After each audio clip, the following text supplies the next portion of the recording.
Hello everyone and welcome to another Hobby Corner episode. Today I'm trying something different. If you haven't guessed what it is, yes, I'm doing a little voiceover recording for this video. Let me know what you think down in the comments. Smash that like button if you enjoy it. As you can see, we've opened up the box. We're just doing a little visual check once over, you could say, of all the parts included. Rubber band, balsa wood, instructions, all tissue, everything that's needed. I've sped up the video just to save some time, being that this video is going to be over 14 minutes long, and I just thought that was a little bit too long for entertainment purposes. I just don't see why a YouTube video needs to be really over 10 minutes long to get its point across. And within 10 to 12 minutes, I'm able to teach you all about the model, how to start it, basic setup, and even build it and fly it within 10 to 12 minutes. Okay, so I'm pointing out all the different sections and squares on these instructions that show you all the different versions that you can take this plane to. This is considered to be a beginner's Guillow model that can become essentially whatever you want, or it can grow with you as your skills increase. This particular model can be converted from just a hand-tossed glider to rubber power, gas powered, and even electrical powered with RC capabilities, which is kind of what I'm going to be showing you later in this video on how to start doing. As you can see, I'm just pointing out all the different pieces that come in this model. Laser cut wood, just your basic strips of wood that need to be finished cutting with an X-Acto knife. I'm showing you the front and back so you can tell exactly what you're getting in this kit before you buy it, which is one of the reasons I do these videos. Here you can see, here's the tissue paper, which I have to be honest with you, I was actually a little bit disappointed that they gave me white and gray tissue paper. I was really hoping for the red and yellow on the box. I was going to save that tissue paper for a future model, but since I was covering this model in white tissue paper anyways, or planning to, I guess I just have a lot of extra white tissue paper now. Okay, so I flipped the paper over, and I'm just now pointing out some of the features on the back, which are wing instructions, fuselage instructions, tail instructions, rudder and elevator, etc., etc. And what you can see I have here now are the pins I purchased. And what's special about these pins are they're the smallest diameter pins that I could find from Hobby Lobby at the time, because I didn't want big fat holes in all the wood when I was finished.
Alright everybody, just a little update.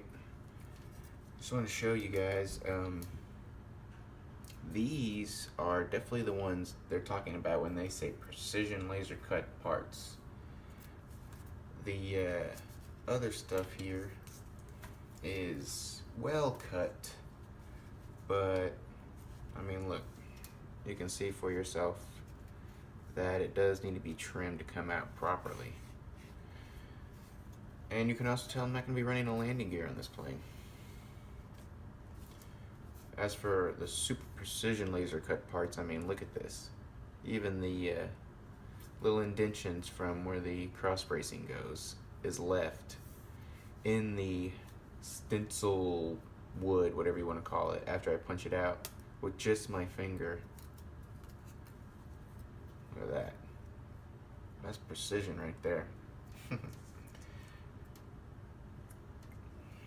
So,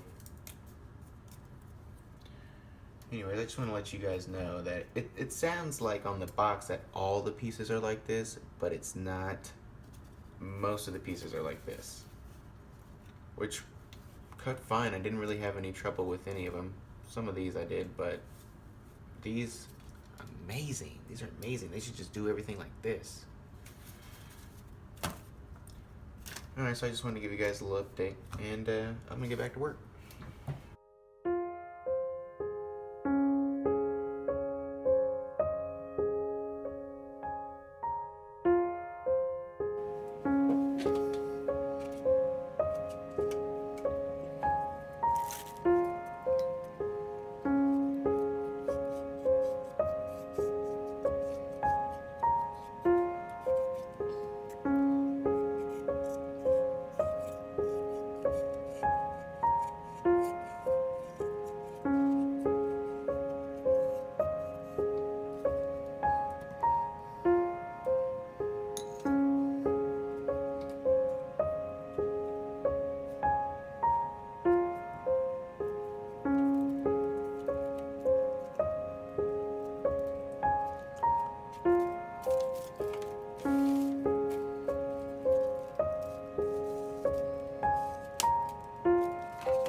Well, hey, thank you for watching.